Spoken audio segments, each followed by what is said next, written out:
Good morning, honey. Hey, my bride, Michelle, my Valentine. Yes, and you are absolutely right. Do not come home with any Valentines. You told me not to buy you anything for Valentine's Day. I don't need any more stuff. That's such a trap, though. If I come home with nothing for Valentine's Day, in some argument 8 months down the road, I'll hear about how I didn't bring something home for Valentine's Day. Oh, you've learned well, young Skywalker. I am not falling for that trap. That is a rookie move for a newlywed to not bring something home for Valentine's Day because she told you not to. Stop giving them advice, Adam. They've got to learn this stuff for themselves. A, I didn't realize you were listening, so now you know that I'm going to be shoulder to shoulder with the other guys in the card aisle at 3:30, 4 o'clock this afternoon. I kind of got that last year when the card wasn't even to my wife.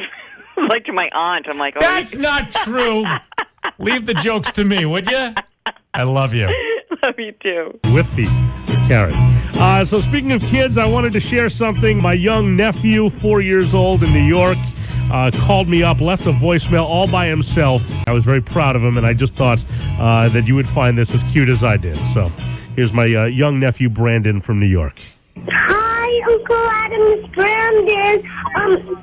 I just wanted you to know I had a loose. I lost my tooth, and I love you very much. So I wanted to know how you were doing. Bye. So yesterday, my wife had a meeting in Sutton that she had to go to. She was all dressed beautifully. She was going to speak at this meeting. Stopped to get a smoothie on your way. So I ended up spilling the smoothie all over myself. How did that happen? I don't think the lid was on there good. I sat it down in my cup holder. When I had the opportunity, I pulled out the cup, and that was that. Spilled it all over my outfit, and I'm like, oh, my God, I don't have time for this. I can't go like this. So let's just say I pulled into a local establishment, and I bought myself a dress off the rack. So I get back to the car, and I start to change into the dress, and all of a sudden I hear tap, tap, tap, tap, tap on my window. I thought I was going to die. I look over, and it's a police officer. How he saw that, I have no idea. I didn't even know there was a police officer around. What did the cop want? He wanted to see my ID. And first he asked what I was doing, and I was I'm starting to cry because I think I'm going to be arrested. For changing in your car? It's not illegal to change in your car, I don't think. I don't know. I don't know. So I'm showing him the spilled smoothie all over my other clothes. Yeah, of all the times that I have to change my clothes, there has to be an officer. All right, I had to tell the story in the air, or at least let you tell it, so I love you. Yeah, I knew you did. I love you, too. Nice. Good morning. So you're a little extra tired this morning. Oh, a little bit. Apparently we have apparitions in the house. A paranormal experience. I woke up, what was it? I would say it was about 2:30. And you were already awake, and I said, what's going on? I don't even know what woke me up, but I said, what's going on? And you said, oh, my God, I'm so glad you woke up. And then you went on to tell me the story. Probably because I was making so much noise that I saw, like, little laser lights in the bathroom. Like, like the cat toy things. Like laser pointers. Where could this be coming from? Like the laser pointer. And then she in the pitch dark. And then she tried to recreate it for me. I did not see any laser pointer lights, but you said they were in bunches and they were moving, and even the cats got involved. Yeah, the cats did get involved. They were trying to play with it. And then it went on the register on the, what do we have? The forced hot air, right? And you're saying that the radiator, yeah. And you're saying you saw a glowing red light inside the radiator? Yes, I'm not kidding. My first thought was, is our house on fire? No, because that was cool. Everything was fine there. I looked all around to debunk that, You've watched too much Ghost Hunters. So Michelle and the cats are playing with ghosts. I couldn't get back to sleep because I felt bad that you were all nervous, and I felt rude going to sleep. You went back to sleep. At about 3:30. I got another half an hour before the alarm went off at 4. Michelle has had a number of paranormal experiences in her life, from UFO sightings in upstate New York. Right. Yeah. To that ghost sighting that we thought we had when I was working in Altoona, Pennsylvania. Yeah. Oh, my God, that was crazy. Remember the cop saw his name? Oh, my Lord. These are stories for another day. All right. I love you. love you too. Good morning, honey. My lovely wife, Michelle. What's going on? I see you got overlooked for Sexiest Man Alive. Yes, People Magazine overlooked me once again. Once again. Blake Shelton voted the sexiest man alive in the issue that comes out on newsstands Friday. Over Adam Webster. Huh. Can you believe it? I can't. But they also had some other categories. And see, now you watch all of those award shows and the red carpet, and I don't know who any of these people are, and you seem to know who they all are. Yeah. Let me run a couple of these people by you that I've never heard of. Tell me if you know who they are. Okay. The sexiest abs went to Harry Shum Jr. Any idea who that is? Really? I do. Sexiest abs. I've just seen him in, People Magazine. So, of course, he'd be nominated. Well, you might see more of him in People Magazine on Friday. He was from Glee and Shadowhunters. Now, there's one show that you and I don't watch, which is Game of Thrones, and everybody tells us we need to watch this. Yeah, apparently we really need to just sit and binge. Do you know who Kit Harington is? Oh, yeah, he plays Jon Snow. They gave him sexiest butt. Really? And another guy from Game of Thrones, Jason Momoa, got sexiest arms. Over Adam Webster. Go figure. Speaking of big arms, could you help me dig a hole today? No, actually, I got help to dig a hole today, but I'm good. Where is this? Down here at the Senior Center. So a wonderful guy donated a memorial stone for our Veterans Garden. The Sutton Highway Department's going to be down here very shortly to dig that hole for me and get it going. Truth be told, the only hole I'm making is on the couch cushion, Michelle. That is the only hole that you'll be making is on the couch cushion, Adam. Love you. I love you, too. Good morning, Michelle. Good morning, honey. Hello, my dancing queen. Oh, what great fun. Michelle and I have been taking dance lessons. Last night was number, 4? Number 4, yeah. And we've really come a long way in 4 lessons. I can't believe how easy it is. I was very intimidated to do this in the beginning.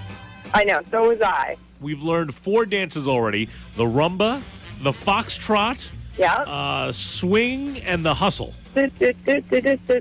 4 half-hour lessons. We're already spinning and dancing, and it's great exercise, too. Oh, my God. In a half an hour, we are both winded. It is fantastic exercise. Well, I get winded making the bed. So here we go. Next time we go on a cruise, we are going to own the dance floor, you and I. We are going to be ready. No more holding on one another and swaying back and forth.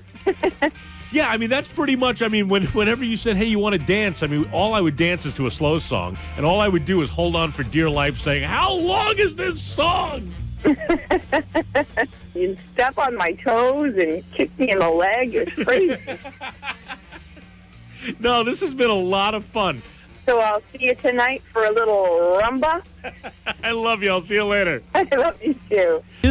Big Papi was on live with Regis and Kelly yesterday morning while in New York City for All-Star Week. Big Papi getting ready to make his big comeback from that wrist injury. He's expected to play 3 games in AAA Pawtucket beginning on Thursday right down Route 146. And what's Big Papi been doing while he's nursing that wrist injury? Good morning, Chris the intern. Good morning, Adam. Listen to this. Tim from the Oldies 98.9 promotions department has David Ortiz doing his voicemail on his cell phone.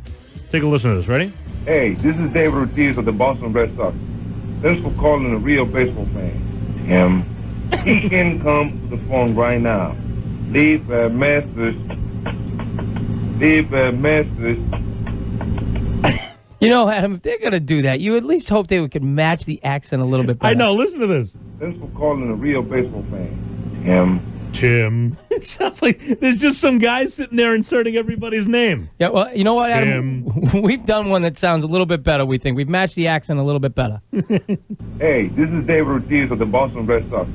Thanks for calling a real baseball fan. Timothy from the Oldies 98.9 promotions department. He can come to the Yeah, phone you can right hardly now. even tell. Leave a message. Leave a message. Do you think that's really Big Papi clapping in the background? I don't know, Adam. Doesn't he usually spit? It would sound a little bit more like this. Leave a message. Leave a message. Phone, my friend Chris Bergstrom, who I work with at the Worcester Ice Cats games, he also wears the Pat Patriot mascot suit, and he joins us right now on the telephone. Good morning, Chris. Good morning. How are you? I am doing well. Tell me about what Pat Patriot is thinking this morning after the 3rd Super Bowl victory in 4 years. I'll tell you what, it was awesome just to be on the field when the ceremony took place at the end of the game with all the confetti and we're building a dynasty here at the Patriots. Now, Chris, this is your first year doing the Pat Patriot gig, right? Yes, that's true. I actually got it about halfway through the season. I've been the mascot for the Red Sox for about 6 years. So 23 years old, and you have just got life by the horns, don't you? You're already in a World Series parade. For the first time in 86 years, the Red Sox win the World Series, and there you are as Wally the Green Monster. And now you're going to be in a Super Bowl rolling rally, we're suspecting, tomorrow at 11 a.m. in Boston. I'm pretty excited about that. We got about an hour of sleep last night, so we're about to get on a plane. We're going to go back, and it's going to be a whirlwind because tomorrow we're going to be up early again, traveling through Boston. Chris, bring me back to Friday and take me through your entire weekend, the parties you went to, the things you saw as you're wearing your Pat Patriot mascot suit. Well, on Friday, we actually went down to the stadium. We had a little run-through, and that's when I found out that I'd be leading the team out of the tunnel. It was pretty nervous to me as Jonathan Kraft, one of our owners, came by. He said, hey, don't worry about it. You only run out in front of 100 million people. So I was like, oh, great, thanks. So it made me feel kind of weird that way. I had most of the day off on Friday, which was good. I had a boxing match against the Eagles mascot on Friday night. But after that, on Friday night, it was great because we went to the Sports Illustrated party, and then after that, we went to the Playboy party. So we had a great time. What celebrities did you run into over the weekend? I saw Paris Hilton on Saturday. I got to meet Snoop Dogg. I hung out with him for about a half an hour, which is pretty cool, so I got to talk to him. Big Patriots fan. And, we saw Adam Sandler and Chris Rock. So everywhere you went this weekend, you saw familiar faces all around. Now, did you get to see the guys after the game? Have you seen the players since? And what are they going through this morning? You know what? Last night was a great night. We had a good party after. Everybody's just trying to wrap up things right now and get back to Boston. And it's been great. I mean, yesterday we had a couple of the players. We had Chris Napoli singing karaoke with us on our bus after the game. So that was a pretty good time. Well, Chris, safe flight, and I look forward to hearing some more stories when we get back together. Adam, thank you very much. I'll see you soon.